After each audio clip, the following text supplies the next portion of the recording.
একটা মেয়ের জীবনে তার স্বপ্নের নায়ক থাকে স্বামী, সেই স্বামীটা যদি ভালো হয় তার স্বপ্নটা সার্থক, আর স্বামীটা যদি খারাপ হয় তার স্বপ্নটাই ভেঙে গেল।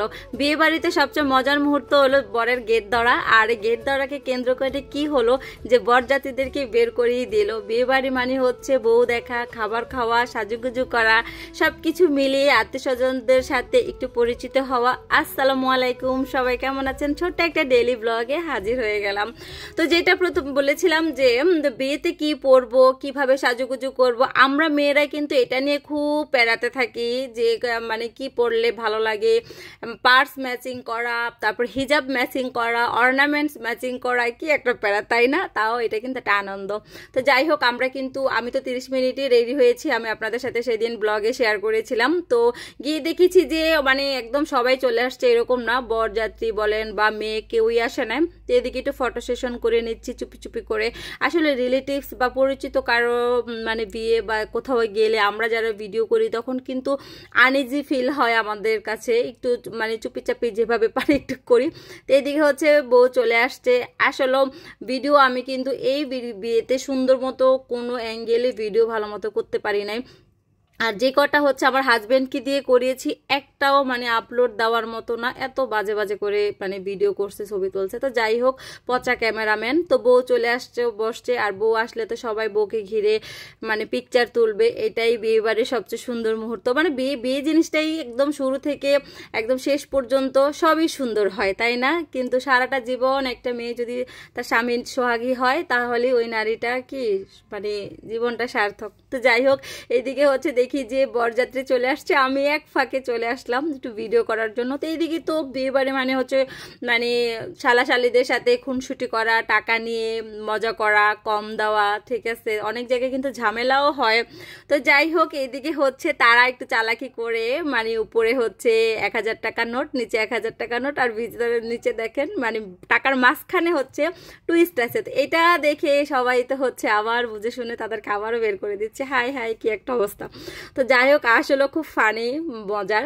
আর এগুলো যদি না হয় তাহলে আর কিসের বিয়ে, তাই না? তো যাই হোক, এদিকে তারপরে মজা টজা শেষ করে তারা ঢুকলো, আর আমরা হচ্ছে খাবার খেতে চলে যাব, যেহেতু মাহিদিকে বাসায় একা রেখে গেছি। আর বিয়েতে না একটা জিনিস খুব ভালো লাগে, যেটা আপনার আত্মীয় স্বজনদের সাথে দেখা গেছে বছরের পর বছর আপনার দেখা হচ্ছে না, পরিচয় নাই, বা যে যার মতোই তো ব্যস্ত, তাই না? কিন্তু বিয়েতে আসলে দেখা গেছে বা মৃত বাড়ি, দুইটা জায়গায় কিন্তু আত্মীয় স্বজন সবাই একসাথে হয়, কথাবার্তা বললে কিন্তু ভালো লাগে। আসলে কি আমরা সবাই এখন ব্যস্ত, যে যার মতোই ব্যস্ত, হয়তো কারোর সাথে ইচ্ছা থাকলেও খোঁজখবর নেওয়া হয় না, ফোনে কথা হয় না। তো যাই হোক, খেতে বসে গেলাম।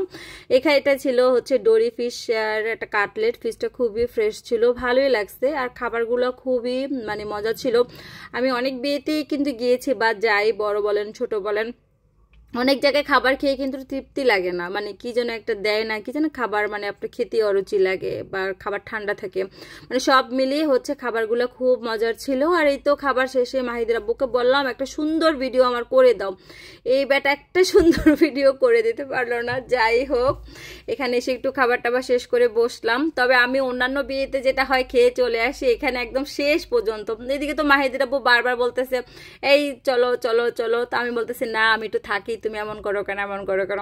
তো যাই হোক, এখানে সবাই একদম সব ফ্যামিলি, তারপর ওর শ্বশুর বাড়ি, বাবার বাড়ি, সবাই মিলে ফটো সেশন হচ্ছে। আর এটা তো হবেই, সুন্দর মুহূর্তগুলো যদি একটু বাদিয়ে রাখা না হয় তাহলে কি হয়। আর এদিকে হচ্ছে মাহিদের আব্বু তার বোনের সাথে কথা বলছে, আপু হচ্ছে কিন্তু ডাক্তার, আর আপুরা সবাই অনেক আন্তরিক, সবাই অনেক ভালো। আর হচ্ছে এটা হচ্ছে আমার হাজব্যান্ডের ফুফা, তো উনি অনেক ভালো মানুষ আলহামদুলিল্লাহ। মানে বলতে পারেন আমার হাজব্যান্ড যে আজকে যে ব্যবসা করছে, হ্যাঁ, তার পিছনের যে মানুষটা তিনি বলতে পারেন উনি।